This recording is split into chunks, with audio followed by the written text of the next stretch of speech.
तो आज हम करने जा रहे हैं आपके कक्षा 8 के विज्ञान विषय के महत्वपूर्ण प्रश्नों के बारे में चर्चा करेंगे और इन प्रश्नों को आपको जो है स्वयं याद करना होगा। महत्वपूर्ण प्रश्न है, हमेशा की तरह मैं इस बार ये सारे क्वेश्चन जो हैं आपके लिए बहुत ही महत्वपूर्ण रहने वाले हैं, तो अच्छी तरीके से इनको जो है याद कीजिएगा। ये क्वेश्चंस मैं आपको बताऊंगा, इनके आंसर आप अपनी नोटबुक में सर्च कर लीजिएगा।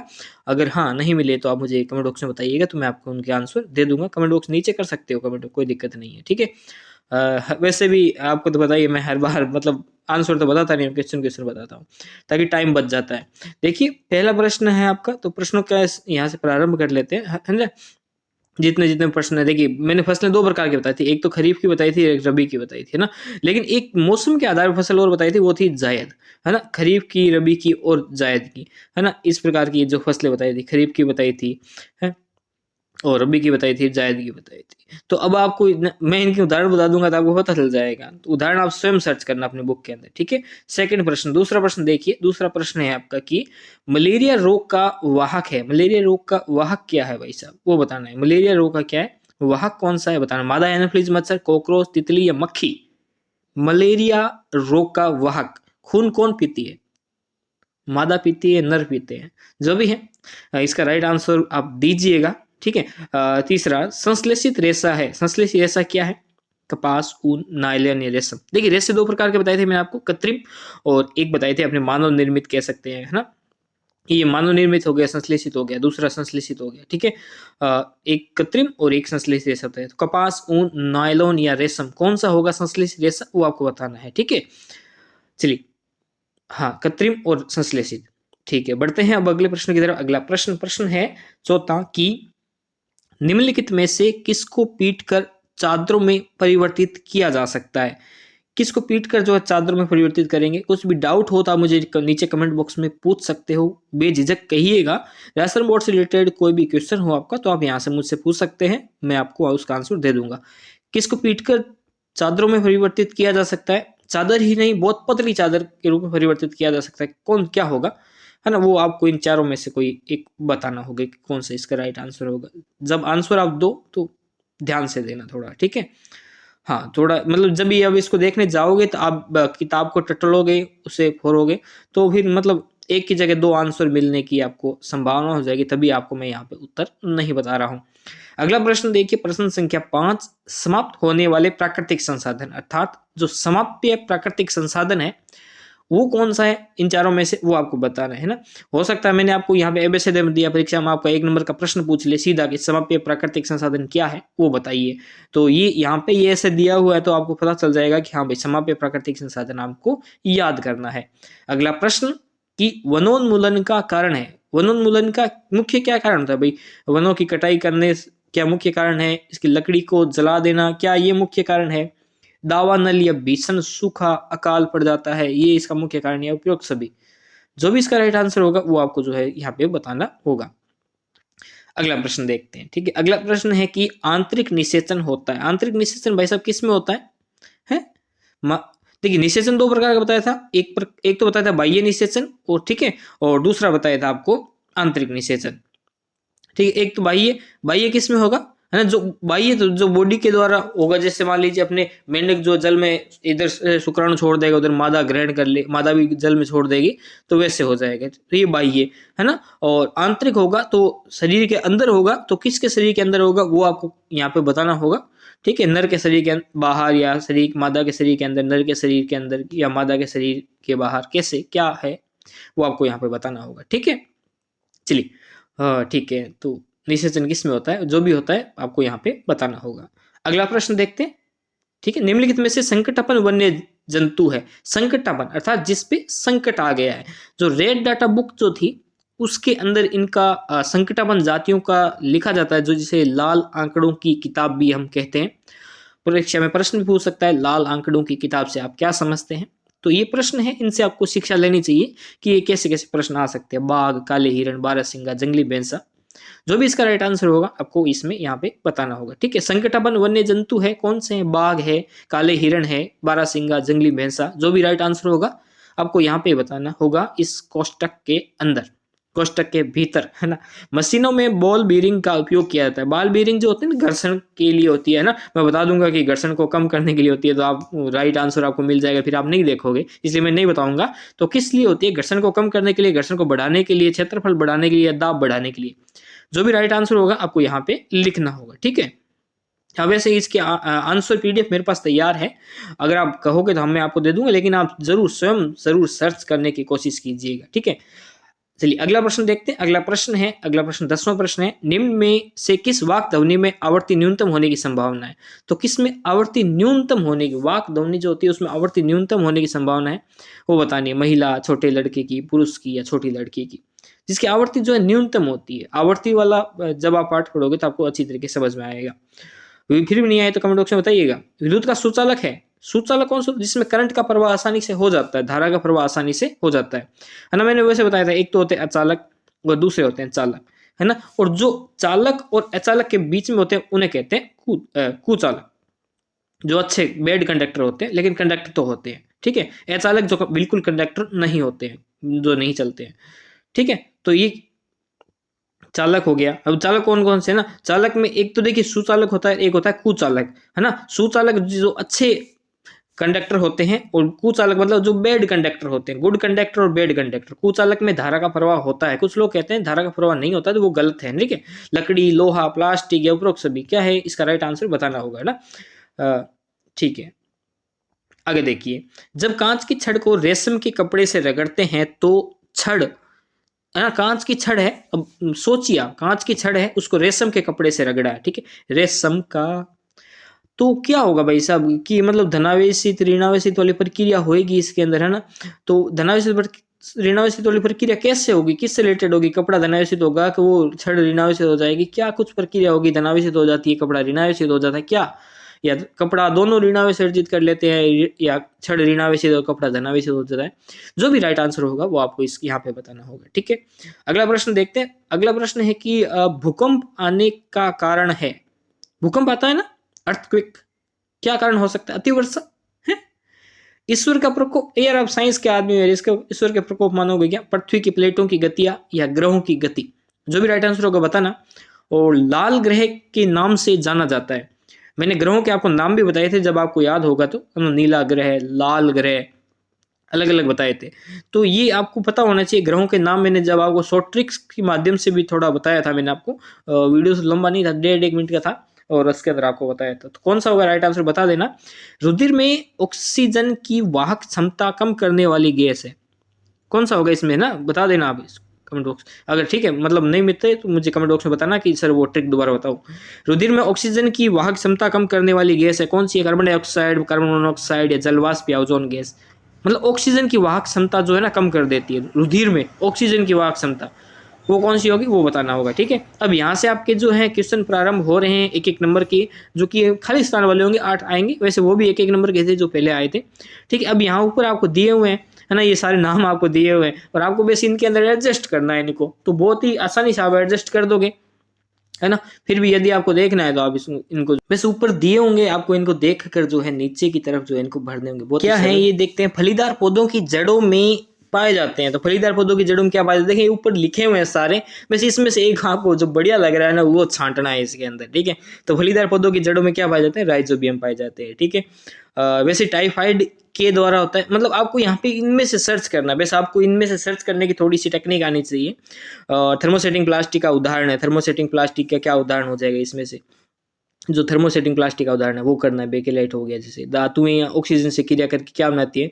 धातुएं यदि ऑक्सीजन से क्रिया कर लेगी तो क्या बनाएगी? धात्विक ऑक्साइड बना लेगी, है ना। वैसे मतलब आपको ये थोड़ी टेक्निक पता होनी चाहिए, आप पाठ पढ़ोगे ना तो ये चीजें करनी आपको आ जाएगी। तो भाई जीवाश्म ईंधन है, तो जीवाश्म ईंधन क्या हो जाएगा वो आप इसके अंदर बता दोगे। इस प्रकार की जो मतलब अगर आप पाठ पढ़ोगे, इसीलिए मैं कहता हूँ कि आप ये ना पाठ पढ़ा करो, आप पाठ पढ़ते हो ना तो ये फिर मतलब आपको आ जाता है, जैसे पेट्रोलियम हो गया।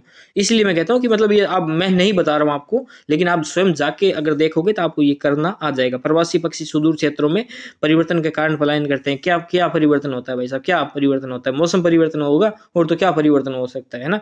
और तो है नहीं कि पानी ठंडा था गर्म हो गया तो वो चले गए, है ना, ऐसे तो है नहीं। मौसम है, इसमें देखिए इनमें से कोई एक अच्छा ऐसा देखना है कि भाई मौसम में आ रहा है, मौसम फिट बैठ रहा है यहाँ पे, तो ठीक है मौसम कर देते हैं।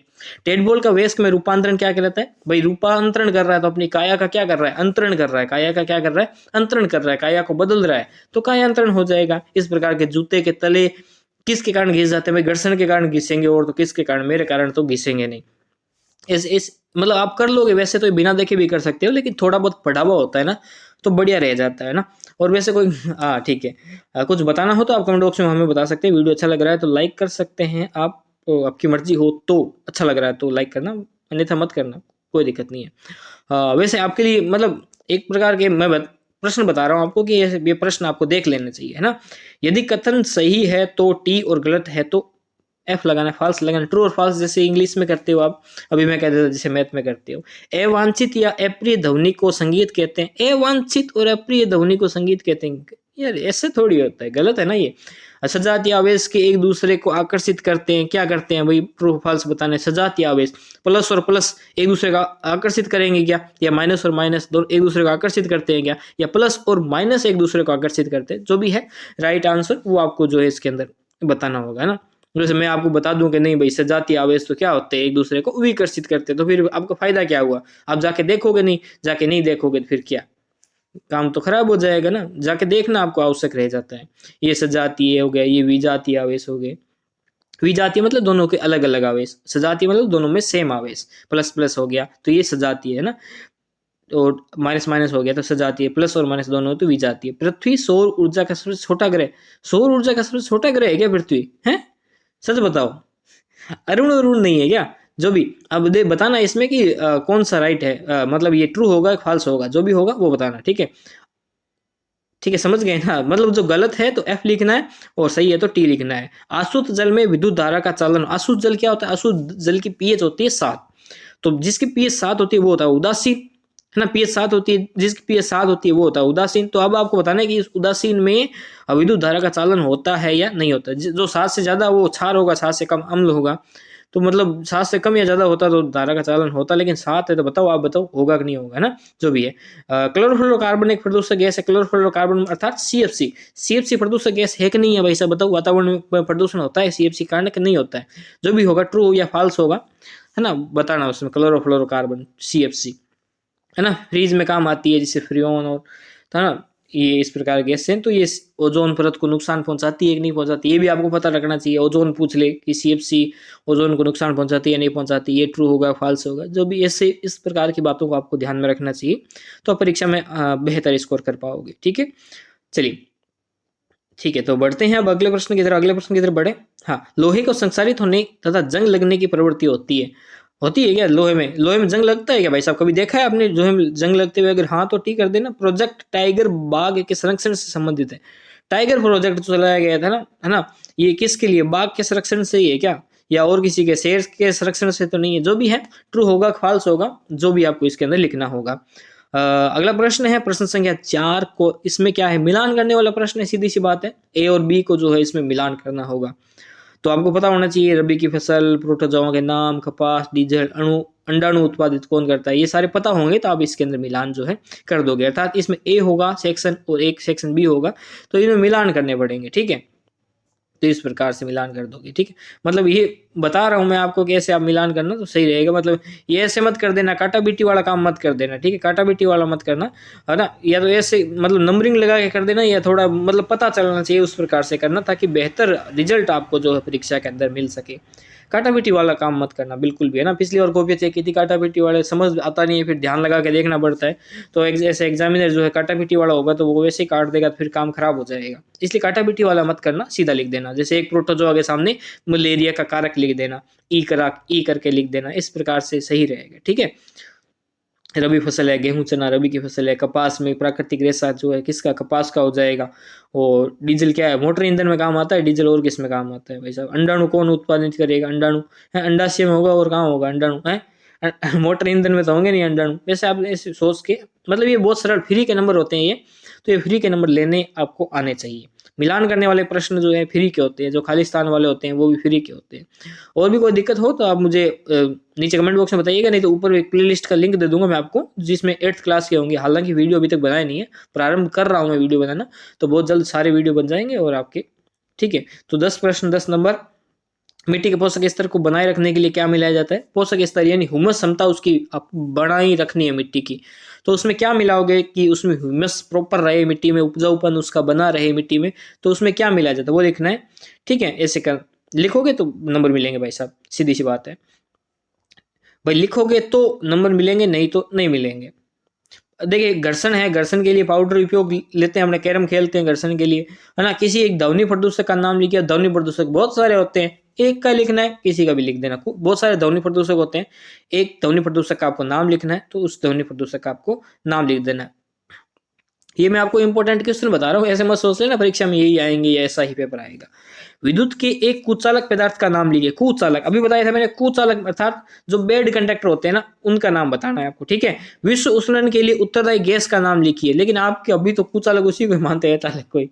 Right the name of gas responsible global warming. Global warming के लिए जो उत्तरदायी गैस है ना, रिस्पॉन्सिबल गैस जो है उसका नाम बताना पड़ेगा ग्लोबल वार्मिंग के लिए, यानी विश्व उष्णन के लिए। ग्लोबल वार्मिंग जो ग्लेशियर पिघल रहे हैं, लेकिन इसके लिए गैस कौन सी अभी थोड़ी देर पहले बताई थी, आपको याद होगी तो आप लिख देना उसके अंदर। आप गर्मियों के लिए सूती व संश्लेषित रेशे में से किस रेशे के बने कपड़े खरीदेंगे, कारण सहित लिखिए।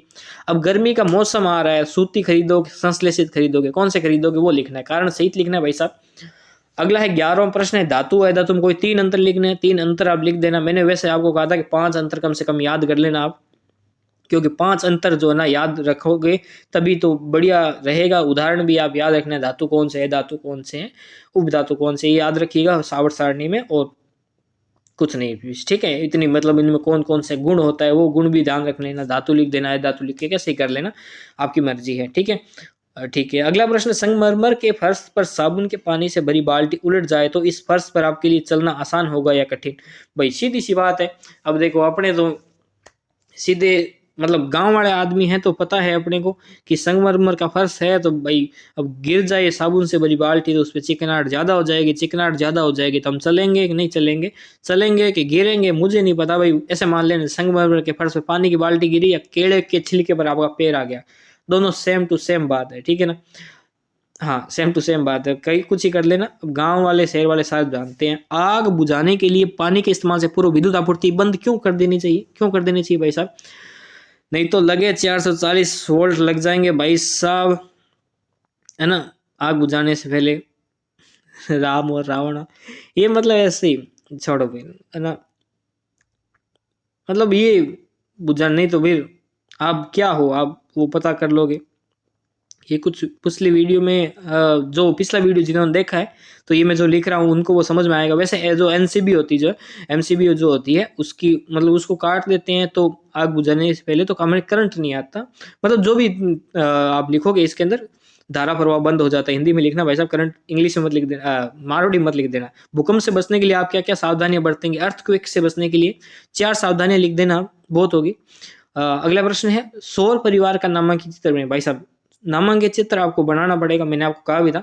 सौर परिवार का याद कर लेना, और जनन तंत्र से रिलेटेड आपको जो कुछ चित्र बताए वो याद कर लेना, सौर परिवार का चित्र, है ना, इस प्रकार से। और उनके ग्रहों की स्थिति भी आपको जो है वहां पे याद करनी होगी, ना। हो सकता है आपको दे दे सौर परिवार का गलत चित्र बना के आपको दे दे, कह दे कि सही बनाओ, तो ऐसे भी हो सकता है, ठीक है।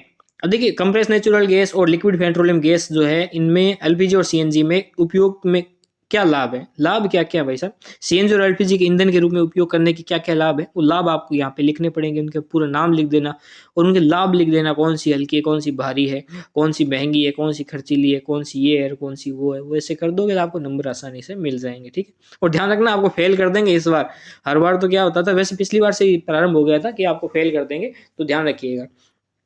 तो भाई प्रॉपर लिख के आना। नर जनन तंत्र का नामांकित चित्र बनाइए। तो नर जनन तंत्र का भाई क्या चित्र है?